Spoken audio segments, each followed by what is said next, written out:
بسم اللہ الرحمن الرحیم۔ ناظرین، آج کا پہلا ولاگ پیج 179، احادیث نمبر ہے 117۔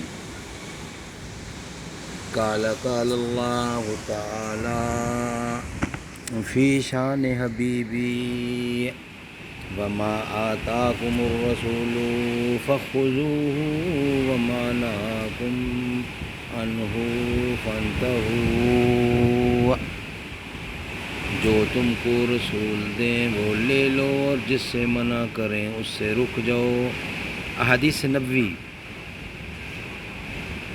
مؤلف حدیث احادیث نبوی کا ایک جدید اور جامع انتخاب اردو ترجمہ اور تشریحات کے ساتھ، جلد 2 نمبر جلد ہے، اور رائٹر ہیں اس کتاب کے مولانا محمد منظور نعمانی رحمۃ اللہ علیہ۔ صفحہ نمبر 179 179 اور حدیث نمبر 117۔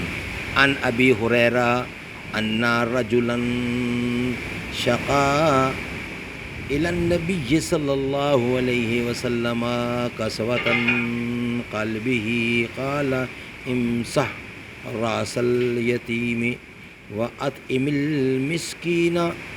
حضرت ابو ہریرہ رضی اللہ سے روایت ہے کہ ایک شخص نے رسول اللہ صلی اللہ علیہ وسلم سے اپنی کساوت قلبی، سخت دلی کی شکایت کی۔ آپ نے ارشاد فرمایا کہ یتیم کے سر پر ہاتھ پھیرا کرو اور مسکین کو کھانا کھلایا کرو۔ سخت دلی اور سنگ دلی ایک روحانی مرض اور انسان کی بدبختی کی نشانی ہے۔ سائل نے حضور اکرم سے اپنے دل اور اپنے روح کی اس بیماری کا حال عرض کر کے آپ سے علاج دریافت کیا تھا۔ آپ نے ان کو 2 باتوں کی ہدایت فرمائی، ایک یہ کہ یتیم کے سر پر شفقت کا ہاتھ پھیرا کرو، اور دوسرے یہ کہ بھوکے فقیر مسکین کو کھانا کھلایا کرو۔ حضور اکرم کا بتلایا ہوا یہ علاج علم النفس کے ایک خاص اصول پر مبنی ہے، بلکہ کہنا چاہیے کہ حضور کے اس ارشاد سے اس اصول کی تائید و توثیق ہوتی ہے۔ وہ اصول یہ ہے کہ اگر کسی شخص کے نفس یا قلب میں کوئی خاص کیفیت نہ ہو اور وہ اس کو پیدا کرنا چاہے تو ایک تدبیر اس کی یہ بھی ہے کہ اس کی کیفیت کے آثار اور لوازم کو وہ اختیار کرے۔ انشاءاللہ کچھ عرصے کے بعد وہ کیفیت بھی نصیب ہو جائے گی۔ دل میں اللہ تعالیٰ کی محبت پیدا کرنے کے لیے کثرت ذکر کا طریقہ جو حضرات صوفیہ کرام میں رائج ہے، اس کی بنیاد بھی اسی اصول پر ہے۔ بہرحال یتیم کے سر پر ہاتھ پھیرنا اور مسکین کو کھانا کھلانا دراصل جذبہ رحمی کے آثار میں سے ہے، لیکن جب کسی کا دل اس جذبہ سے خالی ہو، وہ اگر یہ عمل بے تکلفی کرنے لگے تو انشاءاللہ اس کے قلب میں بھی رحم کی کیفیت پیدا ہوگی۔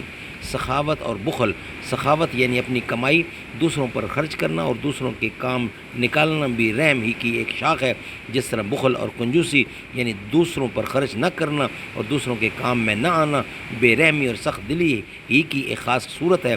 ان دونوں کے بارے میں حضور اکرم صلی اللہ علیہ وسلم کے ارشاد آتے ہیں، آگے آئیں گے انشاءاللہ۔ السلام علیکم۔